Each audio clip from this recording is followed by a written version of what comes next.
Do you have all the resilient grace and wisdom that you need? That's what we're going to address today on Flourish-Meant. I'm your host, Tina Yeager. Flourish-Meant is part of the Spark Media Network and can be heard on the Edify app.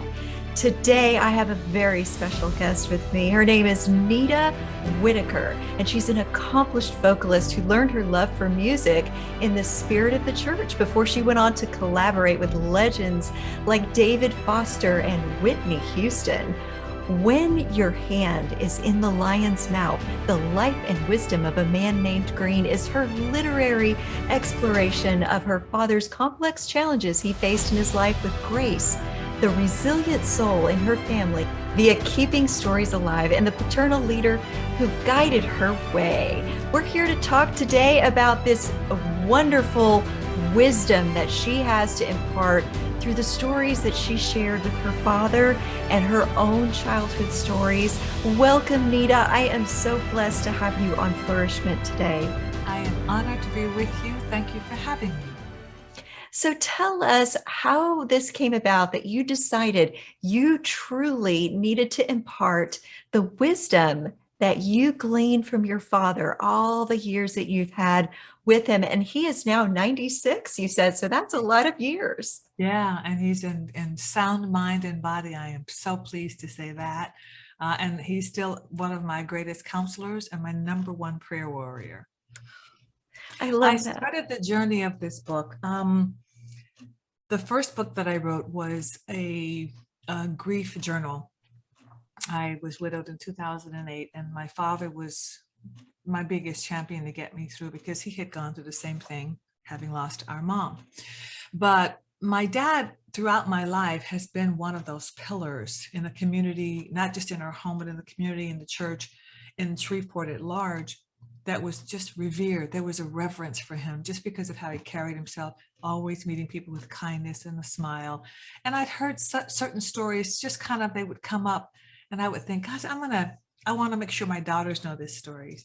And of course, he's been around them a lot because he used to come out so often and visit us, and we'd go visit him.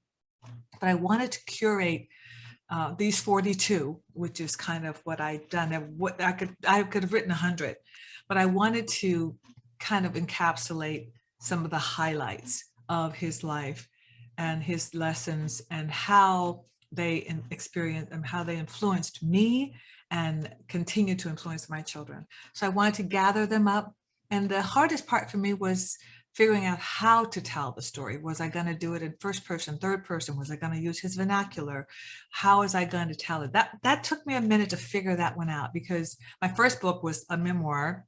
And I guess I'm a memoirist. Someone has said that about me. Okay, I'll take that.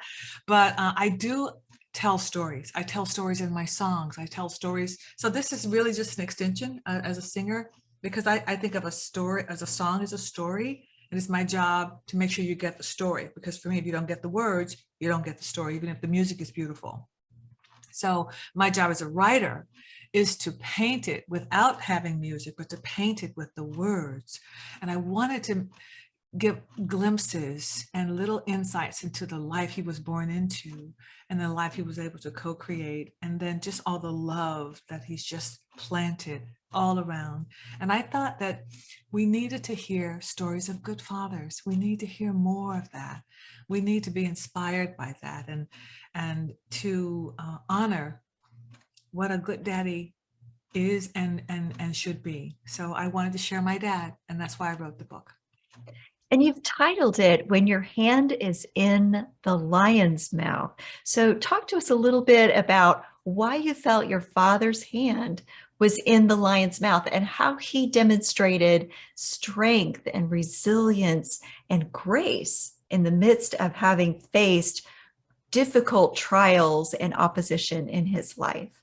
Well, let's just start with 1926, Louisiana. My dad was born into the Jim Crow era. Soon after that, America would be plunged into the Great Depression. there was a time, that was a time where it was an agricultural society. So a lot of the people in their community, the small farming community he was born into, Holly, Louisiana, everybody they were farmers. And my father's family went from being farmers and landowners to being sharecroppers because they were forced to sell their land. That story's in the book. But being born into that life and that being the only life you know, my father's father was a faithful man, and they made that situation as good as they could. They made it a family thing. They became a force in the community. They became people of wealth in the community. If they had something, they would share it. They would kill 10 hogs a year and everybody would come and help. And those people that came, they would get a portion of the meat. Those people that couldn't make it, meat was delivered. It was a community supporting each other. So in that rural bubble, they had this beautiful community that was steeped in church and steeped in taking care of each other. So they found a way, even in that targeted, bigoted, society that was oppressive, to not be defeated, to still rise and be good people and do great work. In the midst of that, and in turn, they gained a great work ethic. And my dad has demonstrated that throughout his life when he's had the lion of life, these big things that are bigger than we are, that want to maybe crush us down or make us feel small, that he was able to find the grace and resilience within himself based on a faith that he had that said, no, I'm going to stand up and speak my piece. I'm going to do the right thing. I know that my good name. So whatever they did, my grandfather taught them to instill pride, down to the picking of cotton to working on the railroad, pride in whatever you do. So that is how they tamed the lion. They made a good life in spite of the oppression that was the lion of his time. So I'm hearing this as a story of resilience, but also a story of the powerful strength of someone who centers themselves in being a child of God and reflecting that in who they are and how they respond to evil instead of being tainted by, poisoned by, embittered by the evil oppressing him. Your father demonstrated how he overcame evil by being a person of great grace and strength and faith, being a light in the midst of a tremendous darkness. And I think that also comes by example. You have to see it to know it exists. So his father modeled that for them. He was this upright man in the midst of all of his time. So they walked in the pattern of their father. They wanted to be like their dad because he was a loved and revered man, as my dad is. So a great dad gave me one. But faith was always in the foundation of everything that they did. My father's father, Isaac Whitaker, was a church going man. He would go sometimes, he would just go church to church on Sundays, just couldn't get enough. And at that time, my dad told me they only went to church one Sunday out of a month. That was the ritual. They went one Sunday a month, but it was a big meeting day, and it was like the whole community came together to worship. And everybody was having a shared experience. They were farmers and some later sharecroppers, but the grace and resilience in that is that you have to see grace to know what it looks like, to understand what it feels like, in order so you can walk in it. And my grandfather handed his children the cloak of grace, and they stand on his favor. And I, in turn, stand on my father's favor and my grandfather. So, it goes on, it reverberates. Love reverberates, grace reverberates. If we can see it, then we can feel it and know it when it shows up for us. I'm seeing this as your life song, that you're sharing this reverberating grace and light with the world around you in the things that you write and in the songs that you sing. Would you say that that is your epic music, your life's theme song, that you are sharing this beyond your own family with the rest of the world? That is my hope and prayer for the book and for any work that I do. I hope that I can be some kind of a light, some kind of inspiration, if that's what comes through. That's what I hope. That's why I'm sharing my dad, because he is an inspiration. And by sharing the things that he has taught me, the little nuggets, the little life gems, the little practical homespun wisdom. It's not great literary, it's not cerebral. It's really practical things you can use every day. And it's the common senseness that some of us don't get. I mean, it's not always a given, you know what I mean? But I do think that there are some things and useful things in the book that we can all learn from. Learn to stand up for yourself and how your name is really becomes your legacy. There's so many little things that I watched him be and stories that I heard that I kind of coalesced into the book and hope that it can be that for other people. So yes, that is one of my hopes. And it sounds like this is a story that isn't just for your children or your grandchildren. This can really be meaningful to everyone. Do you have a specific audience that you're targeting, or do you hope that people beyond the circles that you would normally think might read this book could actually grow from seeing the grace they might not see in their own families?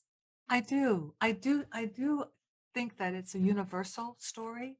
I mean, my father is obviously a Black father. We don't hear enough of them in the news media, of good Black fathers doing the work. And there are tons of it. My dad is not the only one. But in general, good fathers, when fathers get parenting right, it can engender strong and brave girls. Great dads make brave little girls or big girls or grown women. I had so much confidence leaving because my dad made me feel special, loved and safe. And I think that's what I would want for every child. But more than that, the universal appeal of the book are these little life lessons that you can carry along. Everybody, anybody can use them and to enhance. I just got a note from a reader who had listened to the audiobook and they said, I'm going to pack these away and some of these things are going to help me be a better father and a better friend. And I thought, wow, that's exactly what I'd hoped it could do and it can be. So yes, I do hope that the messages are universal. It's not, it's something that everyone can get something from. And that is so valuable. And when we come back from this quick break, I want to get into those nitty gritty nuggets of how much wisdom your father has to offer and a few of the little practical insights you hope people will take away from when your hand is in the lion's mouth. We'll take this quick break and then we'll be right back. Meet the Christian who married faith with true crime, Lori Morrison. Lori is a person of faith, a private investigator, and the producer of the award-winning podcast, The Unlovely Truth, where faith and true crime intersect. Lori and I would like to invite you to join the True Crime Mission Fields program, a life-changing opportunity exclusively joining Christians who have married faith and true crime. Featuring chaplain Lori Prather, the products within the True Crime Mission Fields program allow you to connect your passions and skills as Christians with practical service opportunities within the world of true crime. You will begin to serve people in difficult circumstances and have a greater impact in this world than you ever imagined possible. Access your free report, Meet the Christian Who Married Faith with True Crime, and receive up to 70% off of any collection when you use the link in the show notes. And now we're back with the esteemed Nita Whitaker and her life song story, When Your Hand is in the Lion's Mouth, the life and wisdom of a man named Green. Nita, tell us what people can expect to take away from the wisdom that your father brought to the world.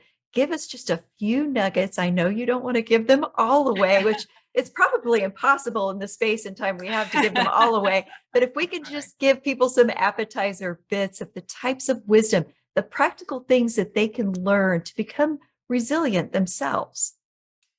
There are 42 chapters and 42 things that either my dad said, experienced, or told me. So each chapter title is based on those three principles.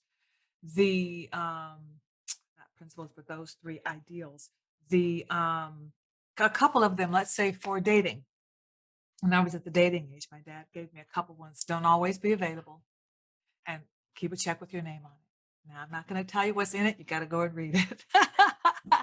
And then for becoming, uh, standing up in your own person, one of the things that he always taught, and it's biblical, that a good name is better than silver or gold, because it opened so many doors for him when he was in his working years and trying to take care of our family and working, 4 and 5 jobs, at sometimes working 4 or 5 jobs. He was always prideful in everything that he did. And integrity was an integral part of who he is and was. And that really lent itself um, to the way that he is revered, because he is known as an honest, kind man. And even on the work that he did when he was doing lawn manicuring, he there was great pride in the work and great pride in being honest and always doing the right thing.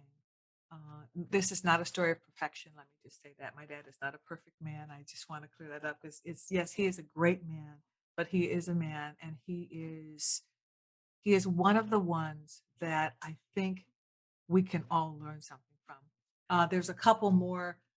There's a chapter called "For Two or 2,000," in which Dad says to me, "No matter what you're doing, always do your best. Whether two people are looking or 2,000, because you never know who you're going to affect. You never know how you're going to move somebody's life in that time. So always show up and do your best." And that's in the chapter. Everything is around a story, because everything happens. It has come to me through him in a story or a situation. The last one I'll leave you with, and there are a lot more, is one that he said to me, "Go all the way." He was shaving one morning, and I was in college, and life with mother had passed, and we were all just trying to find our way. And he was just doing this slow shave, and he just looked up and he said to me, "Anita, I'm going to need you to go all the way." Profound. That was for me everything. I said, "That's the plan, Daddy." And those 4 words informed everything else going forward. I wasn't going to stop. I wasn't going to take no for an answer. Everything that I do 150%, because of go all the way. It's always go all the way. Don't go halfway. Don't go 75%, go all the way. So I approach life with that gusto. I live big. I'm a big personality. I can be. I'm not being big right now, but I can be. I parent my children with so much love. It's like, Mom, I love them so much. Everything in my life fills me 150%. And I want to give that out because I got that kind of love. So that go all the way was a big one for me. And there's many, many more. There's 42 chapters, and there's something in each chapter, some things in each chapter, little life nuggets, and little bits of homespun counsel, gentle wisdom, practical stuff that you can use every day in your life in most situations. I'm hearing that you're going to share with us in this wonderful book how to emphasize integrity in your life and to become a person that people see as more than just one person, someone who can bring legacy and inspiration to others so that your life inspires other lives instead of bringing them down or holding them back. And I'm also hearing this work ethic, doing the hard things when it's easier to give up. Talk to us a little bit about what that has meant for you in your life. One of the chapters is called "Don't Always Hurry to a Green Light." And I use that as a metaphor in my life for not always rushing to do things, doing things the right way, not taking the shortcut, just doing it the right way. My dad was a bus driver for 30 years, and he would always kind of throw out some little driving lessons as we were going. Girls, you got to watch out for the other driver, and don't, when you're sitting under a light, don't turn your wheel in case somebody hits you. You won't go into the traffic. You'll go straight. I mean, little things like that. He was always teaching. I think in another life he could have been a professor, but he said he would always kind of slow down when the light was green, and I would say, "Daddy, go! The light is green." He was, "No, don't always hurry to a green light." And when I think about that, that tells me that even though the door is open, it doesn't mean you should rush in. Metaphorically, even though something looks easy, that may not be the way you should go. you should go down the road the right way. You shouldn't take the shortcut. It informs so many things. If you can look at it figuratively and literally, that those lessons are implanted within that little phrase. But back to your question, I do think that um, integrity and was a huge part of who he is, and legacy. Legacy is the love you leave. It's not the things you give. And I really think that my dad has mastered that, in that he is beloved by anyone. If you just meet him for 5 minutes, you just, oh, Mr. Green. I mean, he's just that kind of, he's a gentle Southern spokesman. He's just, he's kind. You see it in his eyes. It's all over him. He's a godly man. He walks in faith. He just doesn't talk it. He lives it. I am in awe of him. And the examples that he set certainly laid the template for my life and the life of my family. So it seems to some people that when you look back at history, that's an old, tired space and we're not there anymore. And yet I'm hearing in the struggles that he faced against darkness that threatened to overtake everyone's character in that era. I mean, there were a lot of people that could have given in to the darkness and become part of it instead of overcoming it by showing kindness and humility and you said pride, but I'm seeing pride as more of an integrity based thing, but still showing that love and humility and grace at the same time. Today we're also facing darkness, and darkness can threaten to overtake us right now, and a lot of people are giving up. What would you say to those who feel like giving up to the darkness and just giving in and not trying anymore and not trying to be a light anymore because it's just too hard? Well, I'll go back to the first thing I said, that we can do the hard things. It's easier to be angry. It's easier to be bad and blame. And I also think we can't look away from the past, because it does inform what's happening right now. My dad could have taken that oppression, that time, which he never understood, because he always saw people as people. He always saw everyone as equal. He didn't understand why it had to be that way. He said, I just didn't get it. But I think that he took all of those things, and instead of it making him bitter, it made him better, because it made him understand people, and that in their frailties and their maybe myopic view, that the world was bigger than that, than what he saw. So what he did for us is that he and my mother took us on little vacations every summer, so that we saw a world beyond our street, our neighborhood, our church. We went all over the country. I mean, we were driving, nobody could fly. And he exposed us to things that he wanted to see and that he wanted us to see. You have to see the world bigger than your bubble. We are global people. There is one sky that we are all under. There is one God that we worship, whatever you want to call him. And if we can look at each other, and this is what my dad showed me, we can look at each other. You are my sister, period.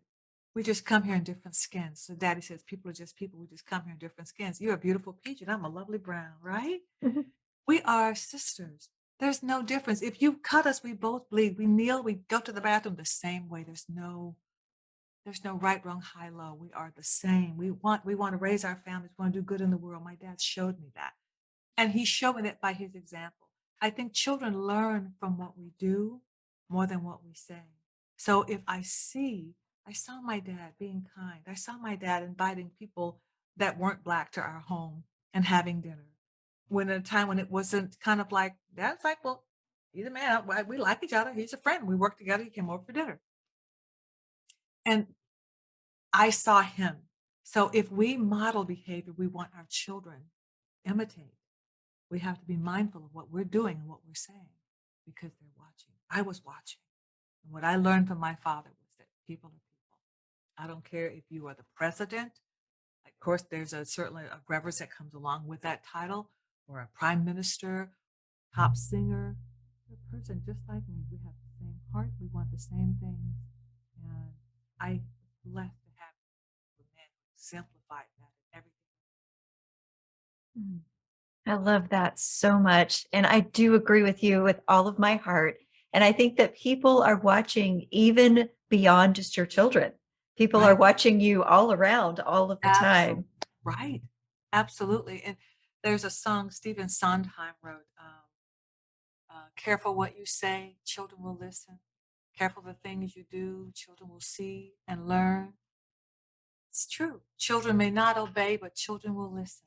So I had, and I say this, the gift and blessing of a great dad, because he lived his life with a consciousness, knowing that we were watching, not just in his own world and saying what he wants to say, but he has a consciousness of my kids are watching how I'm reacting. My kids are watching what I'm saying, how I'm handling the situation. That's how we form our first ideas of how to cope, is by watching our parents. I did the same for mine because I had my dad was always the voice of calm and reason in our entire, 19 children. Call Uncle Green. Call Uncle Green. There was a heated call Uncle Green. He was always the one to bring the salve. That was just one of the things, one of the gifts God gave him. And I don't know, just I don't know. Finish that sentence. How to explain how he became who he is, except he had great parents, had such a loving connection with God that he is green. He is, what does Kermit the Frog say? As big as a mountain, tall as a tree. Green is the color of immortality. It's the color of abundance and wealth. My dad embodies all of those things without being famous. You don't have to be famous to have a legacy. That's my dad. That's who I want to share. That's what I want to share. Not his perfection, but in his ordinariness, that he is extraordinary.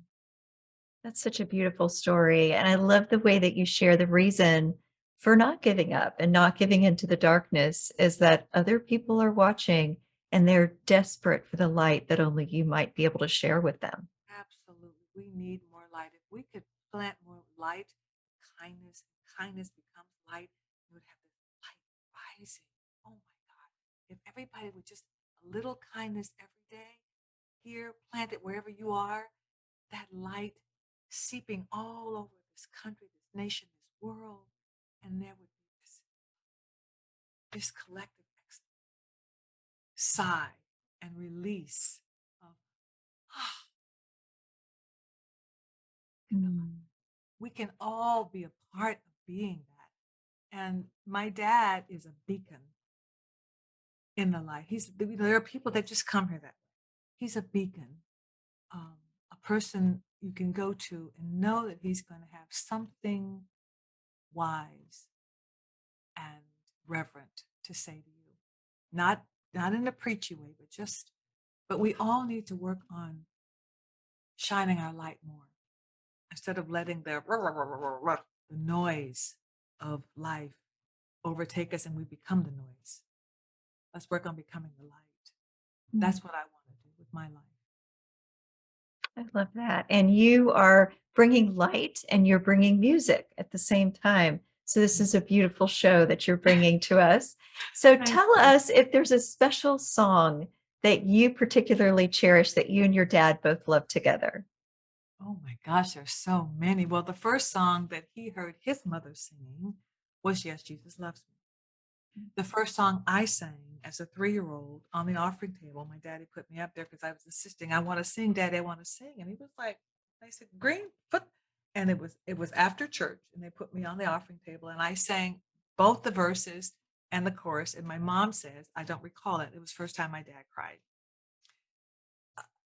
I I just want people to take away this sense of getting to know a beautiful father who happens to be Black, to getting to know a beautiful human, a man of God, a man of great faith, who lives his life trying to enlighten and help others.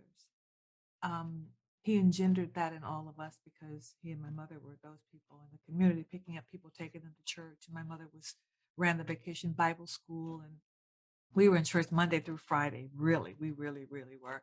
So we were steeped in the words. We have a moral compass of the foundation of biblical teaching. And my father continues to this day to have a very amazing connection. It's one that I am in awe of, his connection. But I think that we can all work more on the light within us because it's in us. We all came here with it. We all came here with it. And we just need to remember not to give in to the noise and the rhetoric that can consume us, but to go to the good that is within all of us. And it's not about right or wrong. It's about love. It's about kindness. It's about seeing your fellow person as your brother. If we can see each other, we're as humans, I respect you, you respect me, and let's live our life according to that principle. Treat others how you want to be treated, period. The golden rule still works, and it's the best piece of advice we could give for ourselves and our world. Love one another. And we all are loving this conversation as much as I think I am loving this conversation. I think everyone is loving this. So how can people stay in connection with you and get a copy of When Your Hand is in the Lion's Mouth, The Life and Wisdom of a Man Named Green? Well, I am on social media. My Facebook is my name, Nita Whitaker, and my Instagram is a little bit Southern because I am, or that's my roots. It's at Sopranti Girl. Now, Sopranti is a kind of interesting way of saying soprano because I am a soprano, but that's kind of how we would teasingly say it when I grew up. You're a Sopranti? So it's Sopranty girl at Sopranti Girl. That's my Instagram where I do most of my posting. And then at Twitter, I'm at Nita Whitakers. That's with an S on the end, at Nita Whitakers. Also, the book is available on Amazon. It should be available on Barnes and Nobles and other sites and libraries and things like that. And we have ebook, we have paperback, and we have audiobook, in which my dad is narrating each chapter title. And there's a bonus chapter of an interview that he and I did. And he's singing. My dad's a great singer. So that's a bonus in the audiobook that I hope you'll get. It really brings a book. And I'm an actor, so I had a great time doing the audiobook. So by the time you hear this, if you're listening to this on audio, all of those options will be available. That we recorded it early in the summer. And if you're watching this on video, you can pay attention to those dates and make sure that you are watching for those things. I hope that all of you listening will avail yourselves of the life and wisdom of a man named Green that you can find in Nita Whitaker's beautiful book, When Your Hand is in the Lion's Mouth. And of course, I also hope that you come back for the next episode of Flourish-Meant.